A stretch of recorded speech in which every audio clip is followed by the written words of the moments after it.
Hello y'all, and welcome to the first reading wrap-up video of 2025. I can't believe we're already at the end of January. I feel like everybody's been saying January has been super slow, but for me, it has been flying by. And now, before I get into all the books that I read in the month of January, I just want to preface by saying any amount of books that you read in a month is incredible. Even one book read is amazing. And I also want to say that all of my opinions and reviews on this video is my own personal opinion, so if you don't agree, that's a-okay.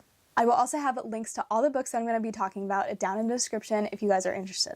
So I did read a total of 7 books, 2 of which are audiobooks. And now I will say 7 is still a really good number, but it's probably the least amount that I read in a month in a very long time. But out of the 7 books, I had 1 mystery, 1 thriller, 2 romances, 2 memoirs, and 1 fiction, I think. So starting off, we had what was a very anticipated read for me, which was The Brothers Hawthorne by Jennifer Lynn Barnes. You will also be seeing more reviews on this book in a future video, hopefully coming in the next few months. And honestly, I put all of my thoughts on this book into a Goodreads review, which if you want to follow, the link is in the description. And I think my review basically sums up how I feel about this book. So, number 1, I absolutely loved the original trilogy, still some of my favorite books. But I gotta say this one fell a teeny weeny bit short for me, which was a little bit sad. Number 2, this book would have been 10 times better if it was just so much shorter. Like, if this book was cut in half, it would be so much better. This is over 450 pages,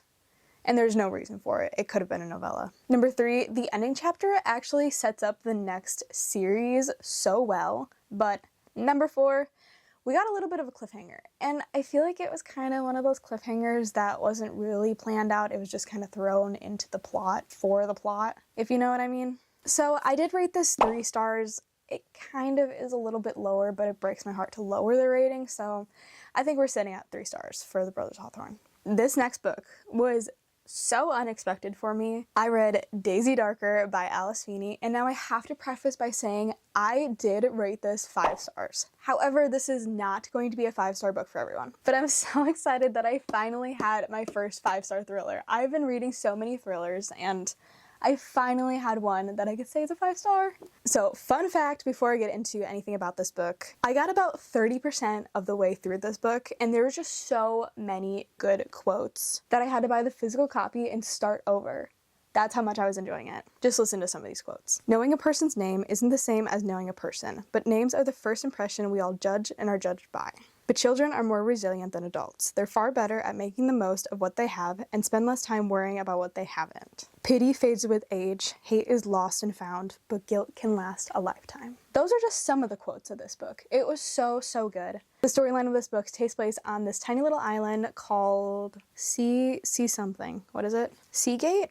Maybe that, I don't remember. But they are celebrating the Nana's 80th birthday, and everything kind of goes wrong as soon as it turns her birthday. If you've seen the movie Clue, that movie is pretty similar to this book, and I also really enjoyed how this took place basically in like 24 hours. I was not expecting the ending, but once you read the ending, you kind of put all the pieces together, and the story begins to make a lot of sense. This is by far my favorite Alice Feeney book. I've been trying to read her backlist, and I'm so glad that I picked this one up. Next up, I read A Man Called Ove, not Ove, by Fredrik Backman. I've been meaning to pick up some of his books, and I feel like his are just very lyrical, if that makes sense. I haven't picked up many fiction books, so I figured his was a good place to start. Unfortunately, I rated it 4 stars, which is still pretty good, but I feel like I just wasn't in the right mood for a fiction book. So if I was in a different reading mood when picking up this book, I think it could have been a guaranteed 5-star read. But overall, the way that the plot built around this man, he was just a grumpy old guy who just complained about the world, didn't like being around people, and then he gets some new neighbors, and the way that his character builds is really sweet. The ending almost made me cry. It was so sad. I wish that I would have picked this up at a different time, but I still think I really enjoyed some of the quotes in this, and just the lines that he wrote. Like, even just little quotes like, he was a man of black and white, and she was color, all the color he had. It's just so simple, but it just packs such a punch. Alright, next up I'll go through the 2 memoirs that I listened to. I don't tend to rate memoirs just because I don't want to put a rating on somebody's life story. But the first one that I listened to is Yes Please by Amy Poehler. I always say it wrong. She is an actress and she has been in so many movies and TV shows. She's been on SNL, Baby Mama, Parks and Rec.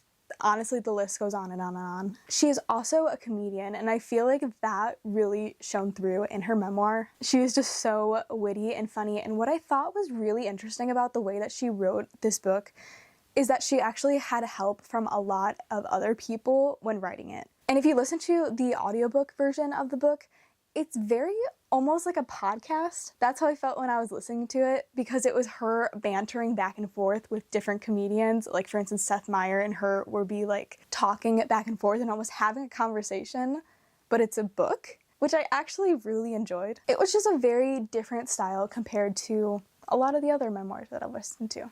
Overall, I recommend and I enjoyed it. The next one I listened to was I Must Say, My Life as a Humble Comedian Legend by Martin Short.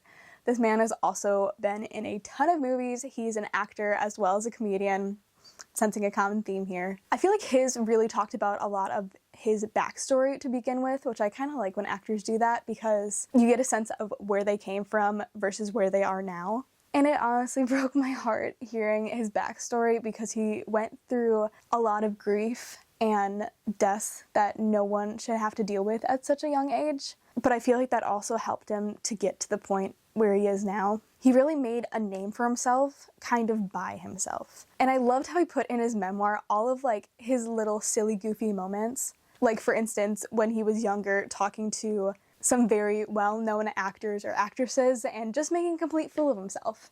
And sharing those details, I feel like it was just made it that much more funny. And he's also had some really crazy life stories, so I also recommend this audiobook. Okay, now lastly on to the two romances that I read. The first one being The Spanish Love Deception by Elena Armas. Now, if I'm being honest, I kind of just picked this up on a whim. I've never read anything by her, and I haven't heard too much about the book, so I was kind of curious. However, this was a fake dating trope, which I love. I love fake dating. I rated this a 3.75 stars. It wasn't too crazy in my opinion. It was a bit predictable. Honestly, the back little message sums it up really well. A wedding in Spain, an infuriating man, 3 days to convince her family that she's actually in love. She's just basically trying to convince her family that she's happy in life, that she has a boyfriend when she doesn't. He's willing to fill in as the fake boyfriend and go to Spain for her sister's wedding. Like I said, it was just kind of a fast-paced read. There was some good banter moments, I must say, which I was not expecting, and I quite enjoyed.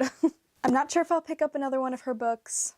We'll see, maybe in the future. Like I said, a little bit predictable, but still a cute read. Now, on to the last book that I read in January. Before I say what the book is, this book has been on my TBR the longest. And I am going to make my review super short and sweet on this one because it is a Colleen Hoover book and there's so much controversy over her. So this is going to be the last book by Colleen Hoover that I will probably ever read, which is Regretting You. I've had this, I think, since I turned 18. My boyfriend actually got it for me when I was super into her books and I just never got around to reading it. I honestly enjoyed it a lot more than I thought I was going to. It talks really, really deeply into very, very difficult family situations and also talks very deeply about mother and daughter relationships and how they get through such difficult things. I actually did enjoy it more than I predicted I would.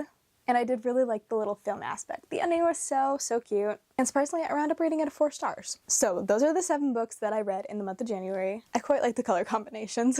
Also, I will have links to all the books that I read down in the description. And with that, I hope you guys enjoyed this video. If you did, don't forget to like and subscribe for more bookish content. There's just so many books out there that I want to read and just so little time. So I hope you guys will join me on my little reading journey. I hope you guys have an amazing rest of your day and I will see you guys in my next video. Bye guys.